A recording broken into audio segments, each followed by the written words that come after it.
देखो ना, पूरे 5 साल हो गए हैं। अब तो लोगों के ताने सुन सुनकर थक चुकी हूँ।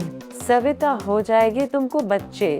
तुम बस प्रार्थना करती रहो और डॉक्टर से तो इलाज चालू ही है तुम्हारा। 5 साल से चालू है, लेकिन कुछ हो नहीं रहा है। मेरे अंदर प्रॉब्लम है या मेरे पति अरुण में, समझ नहीं आता मुझे। चलो बताओ, क्या अरुण खड़ा होता है या नहीं? उनका ठीक से खड़ा नहीं होता है प्रीता, कुछ इलाज बताओ प्लीज। मुझे लगता है उनके बारे में बताना पड़ेगा, वही इसका इलाज कर पाएंगे। अब क्या हुआ प्रीता, क्या सोच रही हो?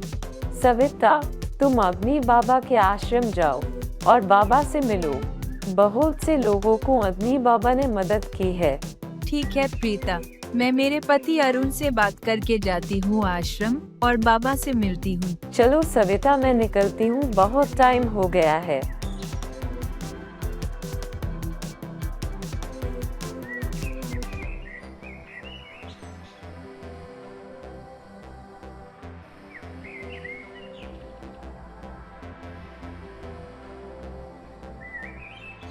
क्या हुआ?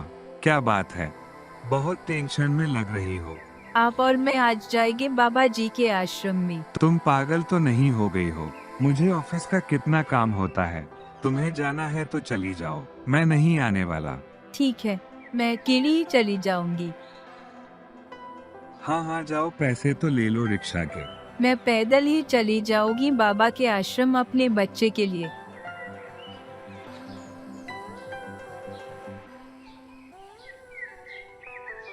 प्रॉब्लम तो मेरे अंदर है, मेरा नहीं होता, जिसकी वजह से बच्चा नहीं हो रहा है। देखता हूँ साला ऐसा कौन सा बाबा है जो मेरी पत्नी का इलाज करेगा। बाबा जी, आज खाने में आपके लिए क्या बनाए हम? मेरा तो मन तुम दोनों को मेरी रंडियो। ओ बाबा जी, कल रात को तो आपने अपना ततला ही में डाल दिया था। बाबा जी के सेक्स करने का अंदाज देखकर ही तो मैं अपने पति को छोड़कर यहाँ आ गई हूँ, ताकि बाबा जी सकूं। हाँ दोनों दूंगा, लेकिन ध्यान रखना आश्रम से बाहर किसी को मालूम ना पड़े कि ये आश्रम के नाम पर रंडी खाना है। आप बिल्कुल फिक्र मत करो बाबा जी, किसी को मालूम नहीं होने देंगे। बस ऐसे ही रोज आप हम दोनों की भूख मिटाओ। तुम दोनों शांत हो जाओ, कोई आ रहा है।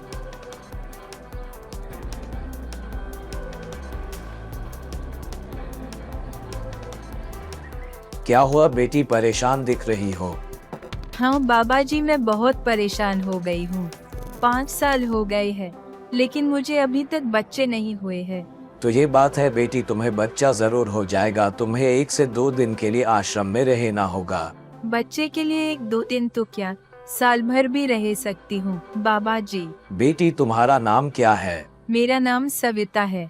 बुलबुल, तुम सविता को आश्रम के अंदर ले जाओ ताकि वो आराम कर सके, और उसको सब समझा देना अच्छे से। आपकी जैसी आज्ञा बाबा। मैं आती हूँ मार्केट से। सविता, मेरे पीछे आओ।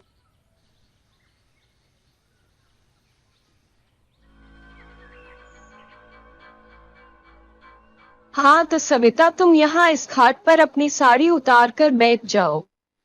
थोड़ी ही देर में बाबा अंदर आएंगे और वो तुम्हारा शुद्धिकरण करेंगे। शुद्धिकरण, ये क्या होता है?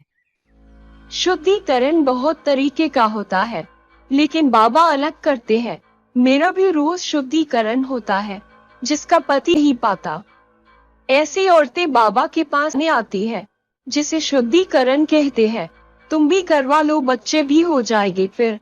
ठीक है, मैं भी बाबा जी से अपनी घी और अपना शुद्धिकरण करूंगी।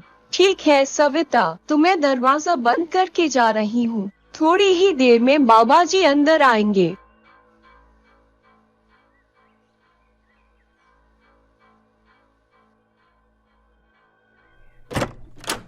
कैसा लगेगा मुझे बाबा जी के साथ दाई करके?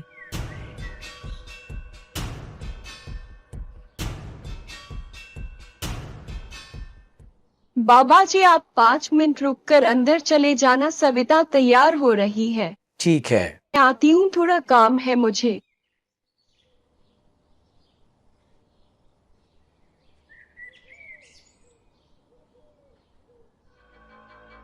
मैं जल्दी से अपनी साड़ी उतार देती हूँ। इससे पहले कि बाबा जी आ जाए।